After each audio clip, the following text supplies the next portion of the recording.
Divorce ছাড়া কি অন্য কোনো রাস্তা নেই? মিহির কথা শুনে ঝাঁঝালো কণ্ঠে শাফিন বলল, ডিভোর্সই একমাত্র পথ তোমার থেকে মুক্ত হওয়ার। আমি যদি ভিন্ন পথ দেখাই, আর কোনো ভিন্ন পথ আমি দেখতে পাচ্ছি না। শাফিন, তুমি আমার সাথে 4 বছর রিলেশন করার পর বিয়ে করেছো, এখন বিয়ের পর 2 বছরই আমাকে তোমার সহ্য হচ্ছে না। কি বলতে চাও সেটা বলো, এত ঘুরিয়ে পেঁচিয়ে কথা বলবে না। আমি চাই আমরা ডিভোর্স না নিয়ে আলাদা থাকি। ধরো আগের মতো, তুমি তোমার মতো লাইফ লিড করলে, আমি আমার মতো। মনে করো এটা দ্বিতীয় সুযোগ। 1 বছর এভাবে থাকার পরও যদি তোমার মনে হয় না আমাকে তোমার আর প্রয়োজন নেই, তাহলে ডিভোর্স দিও। দেখো 4 বছরের রিলেশনে আমরা কিন্তু অনেকবার মিউচুয়াল ব্রেকআপ করেছি, তাই সেরকম মনে করো এটাও আমাদের মিউচুয়াল ব্রেকআপ। শাফিন কিছু সময় চিন্তা করে বলল, ওকে, তবে এই 1 বছর আমাকে কোনো রকম ডিস্টার্ব করবে না। আগামীকাল সকালে আমি চলে যাব। শাফিন, কোথায় যাবে? এই শহরে তুমি কতটুকু পরিচিত সেটা নিয়ে তোমাকে ভাবতে হবে না, আমারটা আমি বুঝে নেব।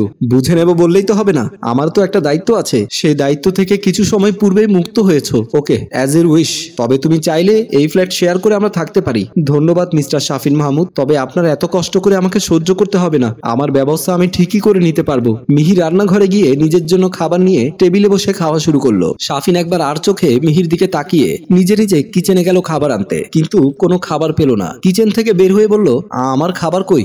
আমি কি করে বলবো? আমি কি আপনার ঘরের বউ? নিজের খাবার নিজে রেডি করুন। তুমি না করলে কে করবে সেটা আমি কি জানি? জানো না মানে? ও হ্যালো মিস্টার, আওয়াজ নিচে। আমি আপনার বউ না যে আপনার ঝাড়ি শুনবো। নিজের খাবারের ব্যবস্থা নিজে করুন। অলরেডি আমাদের চুক্তি শুরু হয়ে গেছে। ছি মিহি, গতকালকে তুমি না খেয়ে আমার জন্য অপেক্ষা করেছো। আমি বাহির থেকে খেয়ে এসেছি, তাই না খেয়ে শুয়ে পড়েছো। আর একদিনে এত পরিবর্তন? আপনি ভুলে যাচ্ছেন মিস্টার, যার জন্য অপেক্ষায় ছিলাম সে ছিল আমার হাজবেন্ড। যদিও সেটা আমার বোকামি ছিল। আর আপনি আমার কে? আমি তোমার কে মানে? মনে হলো একটু আগে থেকে আপনি আমার এক্স। সো ডিয়ার এক্স, নিজের খাবারের ব্যবস্থা নিজে করুন। এ কথা বলে খাওয়া শেষ করে উঠে গেল। আমি ঘুমাই, আজ একটা শান্তির ঘুম হবে। পাশে কারো নাক ডাকার শব্দ হবে না। Good night dear ex. Shafin বোকার মতো তাকিয়ে রইল মিহির রুমে চলে যাওয়ার দিকে। চেয়ারে বসে গালে হাত দিয়ে 2 দিন আগের কথা ভাবতে লাগলো। বন্ধুদের সাথে পার্টি করে রাত 1টার দিকে বাসায় ফিরছে শাফিন। মিহি খাবার টেবিলে বসে থেকে শাফিনের জন্য অপেক্ষা করতে করতে সেখানে মাথা রেখে ঘুমিয়ে পড়েছে। কলিং বেলের আওয়াজে ঘুম ভেঙে যায়। মিহি দ্রুত উঠে এসে দরজা খুলে দিলে শাফিন মিহিকে পাশ কাটিয়ে চলে গেল। মিহি ভাবছে হয়তো ফ্রেশ হয়ে আসবে, তবে শাফিন আর আসলো না। মিহি রুমে এসে দেখে শাফিন ঘুমিয়ে পড়েছে।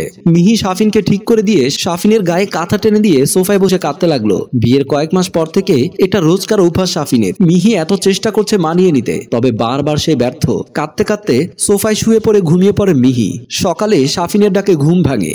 অলস ভঙ্গিতে বলে, যাও 1 কাপ কফি করে আনো। মিহি আর চুপ থাকতে পারলো না। ধৈর্য ধরতে ধরতে দেয়ালে পিঠ ঠেকে গেছে। শাফিন, এইভাবে চলতে থাকলে আমি তোমার সংসার করব না। ওকে, তুমি চলে যাও, আমি ডিভোর্স লেটার পাঠিয়ে দিচ্ছি। এত সহজে বলে ফেললে কথাগুলো, অথচ একদিন তুমি আমার পিছু পিছু ভালোবাসি ভালোবাসি বলে ঘুরঘুর করতে। সেই সময় চলে গেছে, এখন আর ঘুরঘুর করি না। এত কথা কেন বলছো সেটাই তো বুঝতে পারছি না। ডিভোর্স চাইছো, ডিভোর্স দেবো, সবকিছু এত সহজ শাফিন? আপনার মন চাইলো আমার সাথে 4 বছর প্রেম করলেন, 2 বছর সংসার করলেন, এখন ডিভোর্স দিয়ে দেবেন? ভুলে যাবেন না আমার ফ্যামিলির বিরুদ্ধে যে আপনাকে বিয়ে করেছি। তুমিও ভুলে যেও না নিজের বিয়ের আসর ছেড়ে পালিয়ে এসে তোমাকে বিয়ে করেছি, উদ্ধার করেছেন। তোমার সমস্যা কোথায় মিহি? আপনি জানেন না সমস্যা কোথায়? না জানি না, তুমি জানিয়ে দাও। প্রতি রাতে নেশা করে ক্লাব থেকে 2টা-3টা বাজে বাসায় ফেরেন, সারাদিন পড়ে পড়ে ঘুমান, ঘুম থেকে উঠেই নিকোটিনের ধোঁয়া ছাড়েন। আর মেয়ের ফ্রেন্ডদের কথা না হয় বাদই দিলাম, তাতে তোমার কি? তোমাকে তো কোনো কিছুর অভাব দেয়নি। ভালোবাসার অভাব সবচেয়ে বড় অভাব, সেসব বোঝার মতো জ্ঞান আপনার নেই। ও এখন আমি খারাপ, চরিত্রহীন, সেটা নিজেকেই প্রশ্ন করুন। শাফিন রাগের মাথায় মিহির গায়ে হাত তুলল।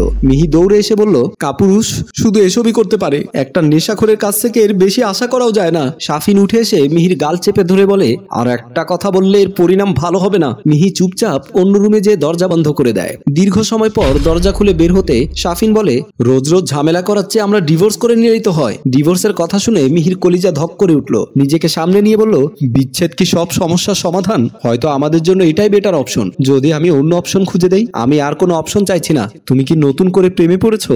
একবার ভুল করেছো, দ্বিতীয়বার একই ভুল করবো না। তার মানে সিঙ্গেল থাকতে চাও? নিজের মতো বাঁচতে চাই। মিহি অবাক চোখে তাকিয়ে আছে শাফিনের দিকে। একটা মানুষ এত তাড়াতাড়ি পরিবর্তন কি করে হতে পারে? প্রেমিক হিসেবে যে মানুষটা ছিল সবচেয়ে বেটার, আজ হাজবেন্ড হিসেবে সেই জিরো। কত অদ্ভুত ভাবে সময় সমীকরণ পাল্টে যায়। এইভাবে তাকিয়ে কি দেখছো? শাফিনের কথার ঘোর কাটে মিহির। অস্ফুটে স্বরে বলে, বদলে যাওয়া মানুষ মানে বুঝতে হবে না, বুঝতেও চায় না। বলেই বাসা থেকে বের হতে হতে বলে গেল, আমি ফিরে এসে সমাধান চাই। শাফিনের ফিরতে ফিরতে রাত হলো। শাফিন আসতেই মিহি নিজের ডিসিশন জানিয়ে দিল। শাফিন প্রথমে অমত করলেও পরে মেনে নিল। সকালে ব্যাগ নিয়ে চলে গেল মিহি। তখন শাফিন গভীর ঘুমে। 11টার দিকে ঘুম ভাঙতে মিহি মিহি করে চিৎকার করতে লাগলো। কিছুক্ষণ ডাকাডাকি করে কোনো সারা শব্দ না পেয়ে উঠে এসে খুঁজতে লাগলো। খুঁজতে খুঁজতে চোখ গেল আবার টেবিলের গ্লাসের নিচে একটা কাগজের দিকে। কাগজের টুকরোটা হাতে নিতেই চোখ পড়লো গোটা গোটা অক্ষরে লেখা হ্যাপি ব্যাচেলর লাইফ। লেখাটা পড়তে গত রাতের কথা মনে পড়লো। মিহি আর ফিরবে না। মনে পড়তে জোরে লুঙ্গি ডান্স গান ছেড়ে নাচতে মন চাইলো। ফোন দিয়ে উদয়কে কল করলো। ওপাশ থেকে রিসিভ করতে শাফিন আনন্দিত কণ্ঠে বলল, আপদ বিদায় হয়েছে মামা, আজকে রাতের পার্টির ব্যবস্থা কর, সব খরচ আমার। এদিকে সকালে বের হয়ে মিহি চলে এসেছে বর্ষার বাসায়। মিহির একমাত্র বেস্ট ফ্রেন্ড বর্ষা। বর্ষা মিহিকে বলল, তোর মাথা ঠিক আছে? আমার মাথা ঠিকই আছে বর্ষা, আমার তো মনে হচ্ছে না। তুই আঙ্কেল আন্টিকে জানাবি না তুই আর শাফিন আলাদা হয়েছিস? না জানাবো না। জানিস বর্ষা, আমরা মেয়েরা সব ছাড়লেও নিজের স্বামীকে ছাড়তে পারি না। এই যে দেখ, আমার এখনো মনে হচ্ছে শাফিন আগামীকাল সকালে এসে বলবে, মিহি চলো বাসায় চলো, তোমাকে ছেড়ে থাকতে পারবো না, তোমাকে আমার চাই। বর্ষা কিছু বলবেই তার আগেই বর্ষার হাজবেন্ড মুজাহিদ বলে, তোমাকে এক বালতি সমবেদনা, তুমি যা ভাবছো তা হবার নয়, তুমি যে আশায় আছো তাতে সে ঘুরে বালি। বর্ষা রাগ দেখিয়ে বলল, কি সব আজে বাজে কথা বলে যাচ্ছ কখন থেকে? তুমি হয়তো জানো না, ভার্সিটিতে সেরা জুটি ছিল শাফিন মিহি। মিহি বলল, বর্ষা তুই চুপ থাক। দুলাভাই এমন কথা বলার কারণ, আজকে সারাদিন সে ঘুরে ফিরে বেরিয়েছে, রাতে পার্টি করেছে বলেই মিহির সামনে একটা ভিডিও অন করলো, যেখানে দেখা যাচ্ছে শাফিন কত উচ্ছ্বাস প্রকাশ করছে, মাতলামো করছে। মুজাহিদ বলল, দেখো মিহি, ও তোমাকে ফিরিয়ে নেবে সে আশা বাদ দাও। মিহি কিছু না বলে রুমে চলে গেল। দরজা বন্ধ করে দিয়ে দরজায় হেলান দিয়ে বসলো। বসে বসে কিছু চিন্তা ভাবনা করে নিল, কিভাবে 9-6-17 হয়। বর্ষা এসে দরজায় নক করে বলছে, মিহি দরজা খোল, একদম উল্টো পাল্টা কিছু করবি না। মিহি দরজা খুলে বের হলো। রিল্যাক্স জানু, আমি কেঁদে কেটে শোক পালন করব ঘরে বসে। সে কোয়ালিটির মেয়ে না। 3 বছর আমার পিছু বাদর নাচ নেচেছে। 2 বছরে বউ হিসেবে ওর সব বদ অভ্যাস দূর করার চেষ্টা করেছি।